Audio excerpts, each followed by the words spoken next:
స్వామి ఇప్పుడు ఈ వర్షిని విషయానికి వస్తే అమ్మాయి ఫేమ్ కోసం ఈ పని చేసిందంటారు.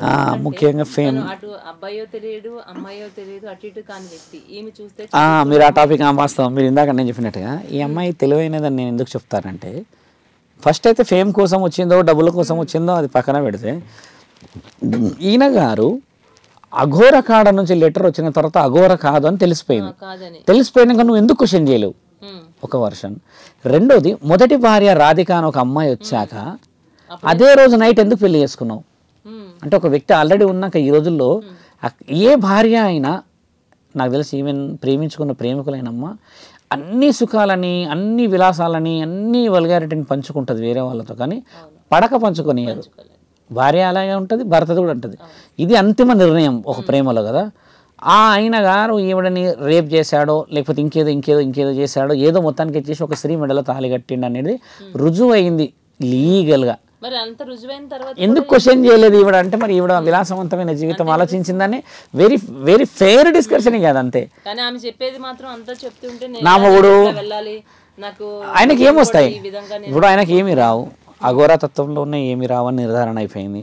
చాలామందిని భయపడిపించారు, రూపం ఇలా ఉంది అలా ఉందని. ఇప్పుడు ఎన్నెన్ని విషయాలు వెళ్తున్నాయి బయటికి.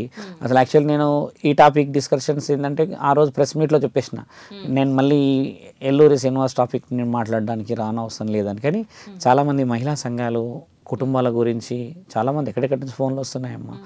బాంబే నుంచి, రాజస్థాన్ నుంచి, ఉత్తరప్రదేశ్ నుంచి వచ్చేసి మన హిందువులు అక్కడ పోయిన వాళ్ళు, కాశీ నుంచి, ఆస్ట్రేలియా నుంచి, అమెరికా నుంచి 3 కాల్స్ కంటిన్యూ. వాళ్ళు మాట్లాడేందంటే, నిజమే స్వామి మీరు చెప్పిన విషయం, ఆడపిల్లలు ఎలా ఉండాలని, కుటుంబం ఎలా ఉండాలని, ఇలా అందరం మాట్లాడుకుంటూ కూడా పోతుంటే కదా మన విలువలు తెలుస్తాయి. అంటే ఇక్కడ విలువలన్నీ ఒక సభ డీజే సాంగ్స్తో ఉంటుంది. ఒక సభ 35 కూడా కాదు తల్లి, 40-50 సంవత్సరాలు ఉన్న ముసలి వాళ్ళతోనే ఆడవాళ్ళతో ఉంటుంది ఒక సభ. ఒక సభ బిలో 7 years ఉన్న వాళ్ళతో ఉంటుంది. ఒక సభ ఏమి టైంపాస్ కానీ వాళ్ళు వచ్చి కూర్చున్న వాళ్ళతో సభ అవుతుంది కదా తల్లి. సభ ఎలా కావాలంటే భార్య, భర్త, పిల్లలు, అమ్మమ్మ, నానమ్మ, తర్వాత యువకులు అందరూ కూర్చున్నప్పుడు వచ్చిన సభ. ఇక్కడ ఏమవుతుందంటే టైంపాస్కి వచ్చి కూర్చున్న సభ ఒకటి అవుతుంది. వచ్చేసరికి 150 మంది ముసలోళ్ళు వచ్చి కూర్చుంటారు సభలో. వాళ్ళు ఏం చేయగలుగుతారు తల్లి ఇప్పుడు దేశానికి? వినడమేగా. 7 ఏళ్ళు ఉన్నవాడు డీజే సాంగ్లకి ఆడనీకి వస్తాడు అంతే. వాడికి ఏం తెలుసు? ఏ పాట పెట్టినా వాడికి ఒకటే తెలుసు, ఎగురుడు. కానీ యువకులు వస్తే ఒక చైతన్యం వస్తుంది అనేది మహాప్రయత్నం. ఈరోజు సత్పురుషులందరూ సనాతన ధర్మం పేరిట చేస్తున్న ఈ చైతన్యం కూడా అదే చేయాలి. ఇప్పుడు యువకులు అనే వాళ్ళు వస్తేనే వాళ్ళ డిక్షనరీలో ఒక పేజ్ మారుతుంది. ఎస్ నేను ఇటు వెళ్తా అనేది. వాళ్ళు రావట్లేరు. ఎందుకు రావట్లేరు అంటే, తల్లిదండ్రులే నీకు వెల్ మెచ్యూర్డ్ సెక్యూరిటీ ఇచ్చేసారే. తల్లిదండ్రులు ఏమంటారు? చూసుకుందాం పద, అరే నేను మా నాన్న సంపాదించిన ఆస్తి 1 కోటి రూపాయలు కమ్మైనా సరేరా నేను చూసుకుంటా. లేదు, ఈ రోజుల్లో సగం మంది తల్లిదండ్రులు సంపాదించిన ఆస్తులని పంచుకుంటున్నాం మనం.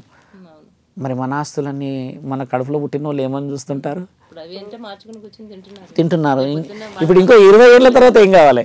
20 ఏళ్ళ తర్వాత ఏం పంచుకుంటాను?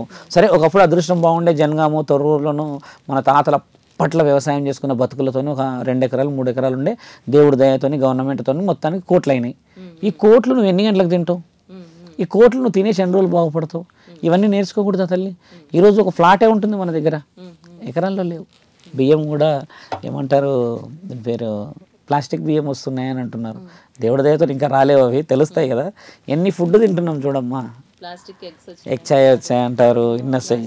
ప్లాస్టిక్ మనిషి వచ్చాడు అన్నీ వస్తాడు. కానీ నేను ఒక విషయం చెప్తా తెలుసమ్మా, ఎన్ని మానవుడు చేసుకున్నా ఈ కళ్ళతో చూసే ప్రేమ ఉంటుంది చూడమ్మా, దాన్ని మార్చడం ఏ రోబోకు రాదు.